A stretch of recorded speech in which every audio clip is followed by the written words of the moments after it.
Hi friends, இன்றைக்கி என்ன டாபிக்னு பார்த்தீங்கன்னா ஐப்ரோஸ் தாங்க. ஒரு முகம்னு எடுத்துக்கிட்டிங்கன்னா ரொம்ப முக்கியமான ஒரு பார்ட்டுன்னு பார்த்தீங்கன்னா நம்மளோட கண்களும் நம்மளோட ஐப்ரோவும் தாங்க. அதில் ஸ்பெஷலி நம்ம ஃபேஸை வந்து ரொம்ப அழகாக தெரிய வைக்கிறது அப்படின்னா நம்மளோட ஐப்ரோ வந்து நல்லா இருந்துச்சுன்னா அந்த ஃபேஸ்மே கொஞ்சம் அழகாக தெரிய ஆரம்பிக்கும். யூஸ்வலாகவே காட் வந்து எல்லாருக்குமே வந்து அழகான ஐப்ரோ தான் கொடுத்துருக்காரு. அதை சில பேர் வந்து இன்னும் அழகுபடுத்தணும், இன்னும் நல்லா கர்வியாக, இன்னும் பிளெண்டடாக, இன்னும் ஸ்ட்ரைட்டாக அவங்கவுங்க ஃபேஸ்க்கு ஏற்ற மாதிரி இன்னும் ஷார்ப் ஐப்ரோஸ் வச்சுக்கிட்டோன்ட்டு ஆசைப்படுறாங்க. இது தப்பு கிடையாதுங்க. பட் வந்து நம்ம என்ன முறையை அதை வந்து பயன்படுத்தலாம் அப்படின்றது தான் ரொம்ப முக்கியமான விஷயம். சிலர் வந்து ப்ளக்கர் யூஸ் பண்ணுறாங்க, சிலர் வந்து வேக்சிங் யூஸ் பண்ணுறாங்க, சிலர் வந்து ரேசர் யூஸ் பண்ணுறாங்க, சிலர் வந்து த்ரெட்டிங் முறையை யூஸ் பண்ணுறாங்க.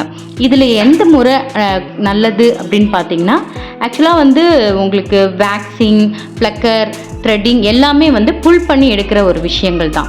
எனக்கு தெரிஞ்சு நீங்கள் ரேசர் யூஸ் பண்ணி ஐப்ரோ எடுக்கலாம். ஆனாலும் அதுக்கேற்ற ப்ரொஃபஷ்னலிஸ்ட் கிட்ட நீங்கள் போயிட்டு அந்த விஷயங்களை நீங்கள் செய்யும்பொழுது உங்கள் ஐப்ரோ கொஞ்சம் சேஃபாக இருக்கும். அது இல்லாமல் இந்த ஐப்ரோ பண்ணுறதுனால கண்ணுக்கு நிறைய ப்ராப்ளங்கள் வருதுங்க. அது என்ன மாதிரி ப்ராப்ளம்னா உங்களுக்கு விஷன் சைடில் ப்ராப்ளம் வரலாம், நர்வ் ப்ராப்ளம் வரலாம், சில ரிங்கிள்ஸ் வர ஆரம்பிக்கலாம், அலர்ஜி வர ஆரம்பிக்கலாம். அது இல்லாமல் இப்போல்லாம் சீக்கிரத்துலேயே ஒரு 15 இயர்ஸ் 14 இயர்ஸ்லேயே ஐப்ரோ பண்ண ஆரம்பிக்கிறதுனால இந்த நர்வ்ஸ் வந்து சரியாக க்ரோ ஆகாமல், சரியாக மெச்சூர்ட் ஆகாமல் இருக்குங்க. அப்போது ப்ராப்ளம் வந்து சீக்கிரமாகவே அவங்களுக்கு வர ஆரம்பிச்சிருது.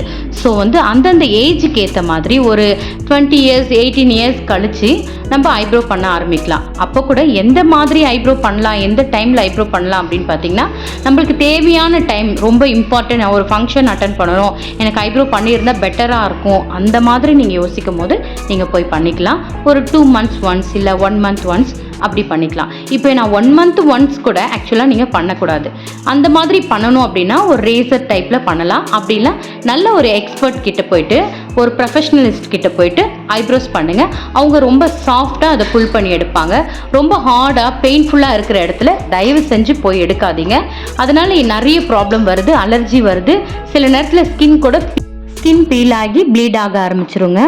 சரி, நீங்கள் என்ன தான் சொல்ல வரீங்க அப்படின்னு பார்த்தீங்கன்னா ஐப்ரோ பண்ணுங்கள், பட் தேவைப்படுற நேரத்தில் பண்ணுங்கள், அதுக்கான ப்ரொஃபஷ்னலிஸ்ட் கிட்ட பண்ணுங்கள். தேங்க்யூ.